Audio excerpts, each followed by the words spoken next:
औज़ुबिल्लाहिमिनश्शैतानिर्रजीम बिस्मिल्लाहिर्रहमानिर्रहीम। जमील तैयब आपसे मुखातिब हूँ। आप मेरा यूट्यूब चैनल सर्विस इन्फ़ो देख रहे हैं। जैसा कि आपके इल्म में है, फाइनेंशियल मॉनिटरिंग के हवाले से चेकलेट्स आपके साथ शेयर करना जा रहा हूँ। तो आज ये इस टॉपिक का लास्ट टॉपिक है। तो ये आज का जो टॉपिक है ये डाटा एंट्री मैनेजमेंट है। तो फाइनेंशियल में जो एंड पे है वो यही है। पहले 7 मैं आपसे डिस्कस कर चुका हूँ। तो स्टार्ट मेरी जो थी वो सर्विस बुक के हवाले से थी। तो सर्विस बुक के बाद इन्वेंट्री मैनेजमेंट थी। इन्वेंट्री मैनेजमेंट के बाद एक्सपेंडिचर मैनेजमेंट थी। बजटरी कंट्रोल था। फिर फ़ी कंट्रोल था। इसी तरीके से कि ये आज मेरा लास्ट टॉपिक है फाइनेंशियल मैनेजमेंट के हवाले से। उम्मीद है आपको ये वीडियोस अच्छी लगी होंगी।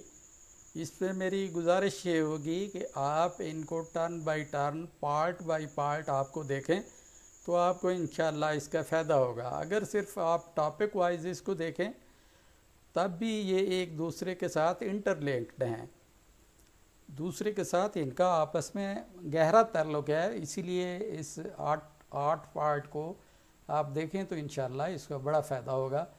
तो चलते हैं डाटा एंट्री मैनेजमेंट की तरफ।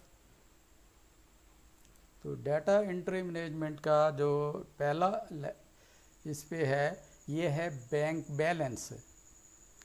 30/6 के बाद जब भी हमारा मंथ एंड होता है तो उसके बाद हमने मंथली बेसिस पे हर अकाउंट का अलग अलग से बैंक बैलेंस लेना होता है और उस बैंक बैलेंस को हमने अपने डाटा एंट्री में उसको एंटर करना होता है और इसी तरीके से आपने कंप्यूटर में भी उसको सेव करना होता है। तो पहला हमारा है बैंक बैलेंस में be maintained for all accounts. All accounts से मेरी मुराद ये है कि उसमें नॉन सैलरी है, पीपल फंड है, फ़ी कलेक्शन है, उसके बाद सिक्योरिटी फंड्स है, या जितने भी आपके लीव अकाउंट्स हैं उनको अलग अलग से आपने इसको मेंटेन करना होगा।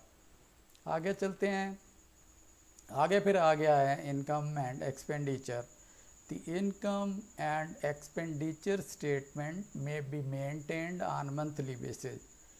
इनकम से मुराद ये है कि जो आपको बजट रिसीव होता है या थ्रू आपको फीसद अमाउंट रिसीव होती है या कोई अदर इनकम होती है तो वो आपकी इनकम होगी। इसी तरीके से जो आप कोई खर्च करते हैं किसी भी हेड ऑफ अकाउंट से तो वो एक्सपेंडिचर होता है। तो आपने मंथ के एंड पे इनकम एंड एक्सपेंडिचर स्टेटमेंट भी बनानी होती है, जिसे इनकम एंड एक्सपेंडिचर स्टेटमेंट कहते हैं। इसको भी मंथली बेसिस पे आपने मेंटेन करना होता है। इसको फिर आपने रिकनसाइल भी करना होता है। तो इनकम और एक्सपेंडिचर के बाद फिर आपने देखना होता है कि उसका बैलेंस कितना है और वो जो बैलेंस है हमारी बैंक स्टेटमेंट के साथ टैली भी हो रहा है या नहीं। अगर नहीं हो रहा तो उसमें कुछ चेक ऐसे होंगे जो अनप्रेजेंटेड होंगे, जो बैंक से ड्रा नहीं हुए होंगे, या कोई ऐसी इनकम है जो अभी बैंक में प्रेजेंट नहीं हो रही होगी।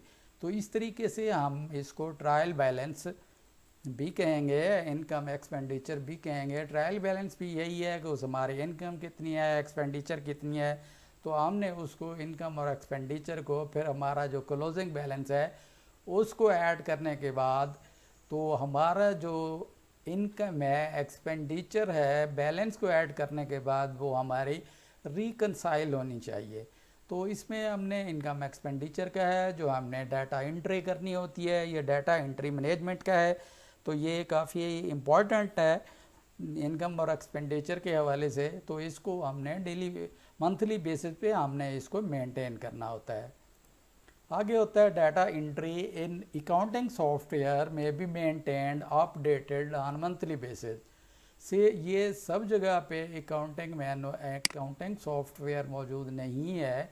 हमारे जो बड़े इदारे हैं जैसे गवर्नमेंट कॉलेज ऑफ टेक्नोलॉजीज़ हैं या GTTIs हैं, उनके लिए अलग से एक सॉफ्टवेयर दिया गया है, तो वो वहीं पे मेंटेन करते हैं। जो छोटे इदारे हैं जैसे GTTCs हैं, GBTIs हैं, वो हमारा जो है वहाँ पे अकाउंट ऑफिसर चंद जगहों पे है, वहाँ पे नहीं है।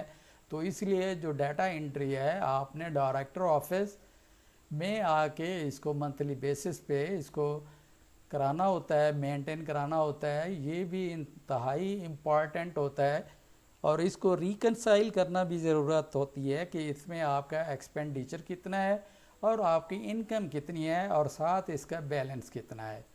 तो इसके साथ ही मेरा ये फाइनेंशियल मॉनिटरिंग का चैप्टर था, ये अब क्लोज़ होता है।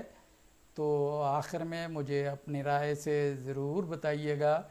तो ये आपका ये topic financial monitoring check list के हवाले से आज कंप्लीट हो गया है। तो इंशाल्लाह मैं तो इसमें एक चीज़ ये है यूटिलाइजेशन रिपोर्ट। यूटिलाइजेशन रिपोर्ट ये है कि जो हमारे प्रोजेक्ट्स चल रहे हैं या कोर्स चल रहे हैं में इनको भी आपने मंथली बेसिस पे आपने इसको भी मेंटेन करना होता है यूटिलाइजेशन रिपोर्ट को। यूटिलाइजेशन रिपोर्ट भी एक इम्पॉर्टेंट फैक्टर है हमारी डाटा एंट्री मैनेजमेंट के हवाले से। तो आज का ये कंप्लीट होता है मेरा डाटा एंट्री का ये सिलसिला फाइनेंशियल मैनेजमेंट का। उम्मीद है आपको अच्छा लगा होगा। अगर इस हवाले से आपके कोई क्वेश्चंस हैं तो ज़रूर कीजिएगा और अपनी राय का ज़रूर इजहार कीजिएगा कि आपको ये वीडियो कैसे लगे, ताकि अगर इसमें आप समझते हैं किसी किस्म की तब्दीली या कोई मज़ीद तो आप ज़रूर बताइएगा। इंशाअल्लाह मैं आपके जितनी भी सजेशंस होंगी उनके मुताबिक इंशाअल्लाह मेंटेन करूँगा। तो आखिर में वही गुजारिश जो मेरी साहब का गुजारिश आपसे है, you are requested to please watch, subscribe, share link and suggest any improvement in future. Thanks and regard. तो इंशाअल्लाह ये फाइनेंस का ये स्टेप कंप्लीट होता है। तो मैं इंशाअल्लाह नेक्स्ट वीडियो में अपना जो छोड़ा हुआ मेरा है लीव के हवाले से उसको भी कंप्लीट करूँगा। उसके बाद मैं चाह ये रहा हूँ आपकी सर्विस बुक के हवाले से और बाकी जो डे बाय डे या सर्विस के दौरान होने वाले मैटर्स हैं, जिसमें पीडा एक्ट है, पेपरा एक्ट है, उसके बाद कंडक्ट रूल्स हैं और उसके बाद सीनियरिटी लिस्ट्स हैं। इंशाअल्लाह इनको पे फिक्सेशन है, सीनियरिटी लिस्ट है, ये इंशाअल्लाह सारे टर्न बाय टर्न में इंशाअल्लाह डिस्कस करूँगा। उम्मीद है आपको ये वीडियोज़ अच्छी लगी होंगी।